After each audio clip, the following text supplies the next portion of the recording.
Supreme court में deputy speaker का फ़ैसला आइनी है या गैर आइनी, उसका फ़ैसला कल मुतवक्को है। मुतवक्को इसलिए है कि अभी टेंटेटिव है। चीफ जस्टिस साहब ने अपनी ये इंटेंशन शो किया है कि कल वो इसको कंक्लूड करना चाहते हैं, लेकिन जाते जाते जो उनके रिमार्क्स है बहुत ही पावरफुल हैं और बहुत से लोगों को आज रात सारी नींद नहीं आएगी। वो अटर्नी जनरल साहब ने कहा कि मैंने अपनी ज़िंदगी के सबसे अहम जो देने हैं दलाइल देने हैं, उसके लिए मुझे आप परसों का वक्त दे दें, मतलब कल का भी नहीं, बुध का भी नहीं, जुमेरात का टाइम दे दें। तो उसके जवाब में चीफ जस्टिस साहब ने कहा कि इस केस की वजह से निगरान हुकूमत का क़याम रुका हुआ है, कोशिश है कल फैसला सुनाया जाए। तो निगरान हुकूमत तब कायम होती है जब ये प्रोसेस रेजोल्यूशन ऑफ असम्बलीज और हुकूमत की डिसमिसल का कंप्लीट हो जाता है, उसके बाद निगरान हुकूमत का क़याम जो है वो अमल में आता है। तो चीफ जस्टिस अगर उन लाइन में सोच रहे हैं तो फिर तो अपोजिशन वाले अपने घर जाने का बंदोबस्त करें और इलेक्शन वक्शन की तैयारी करें। लेकिन जो अपोजिशन के वकला हैं और अपोजिशन जो रहनुमा हैं, उनका ख्याल ये है कि ये जो डिप्टी स्पीकर का एक्शन है ये मावराए आइन है। आइन के अंदर इसकी गुंजाइश नहीं थी। जब नो कॉन्फिडेंस मोशन फाइल हो जाए तो स्पीकर के पास ऐसा कोई इख्तियार नहीं है जिसको बुनियाद बनाकर वो उस मोशन को रिजेक्ट कर सके और साथ ही आर्टिकल 5 लगा के पूरी असम्बली को गद्दारी करार दे दें। इस सारे मामले का स्टार्ट होता है 27 मार्च की उस तकरीर से जिसमें प्राइम मिनिस्टर इल्ज़ाम आयद करते हैं कि उन्हें धमकी मिली है, कि उनको रजीम चेंज की धमकी मिली है गैर मुल्क से। और रजीम चेंज की धमकी ये थी कि 7 मार्च को स्टेट डिपार्टमेंट ने पाकिस्तानी सफ़ीर असद मजीद को तलब करके डीमार्च किया, उन्हें अपना एहतजाज रिकॉर्ड करवाया।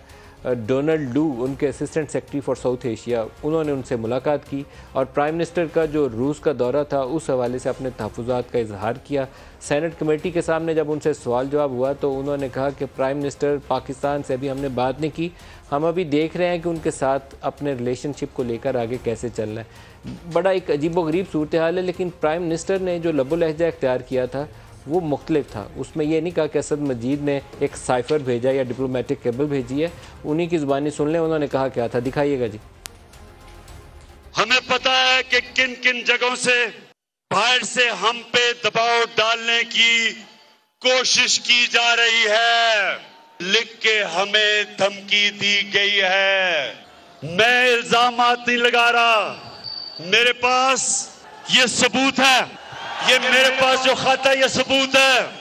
लिख कर हमें धमकी दी गई है और ये ख़त ये सबूत है। ये ख़त डिप्लोमेटिक केबल थी जो पाकिस्तान के अपने सफ़ीर ने दफ्तर ख़ारजा को भेजी थी। ये एक बड़ा वाज़ेह चीज़ रहनी चाहिए। ये गैर मुल्क ने हमें ख़त तहरीर नहीं था किया, ये भुट्टो वाला ख़त नहीं था जो उसको उस वक्त के वज़ीर ख़ारजा अमरीकी वज़ीर ख़ारजा ने लिख के भेजा था, वो वाला ख़त नहीं था। ना हेनरी किसिंजर वाली धमकी थी। ये असिस्टेंट सेक्रेटरी ऑफ स्टेट ने पाकिस्तानी सफ़ीर को एहतजाज रिकॉर्ड करवाया था और हमारे सफ़ीर ने पूरी उसकी डिटेल लिख के अपने एनालिसिस और तज्ज़िये के साथ वो हमारे दफ्तर ख़ारजा को भेजी थी। ये वो वाली चीज़ थी।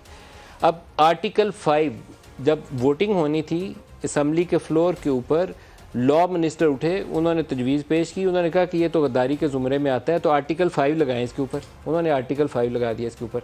अब ये जितनी अपोजिशन है 197 मेंबर्स उसके बाद इजलास में मौजूद थे, ये सारे इस वक्त गद्दार पाकिस्तान है।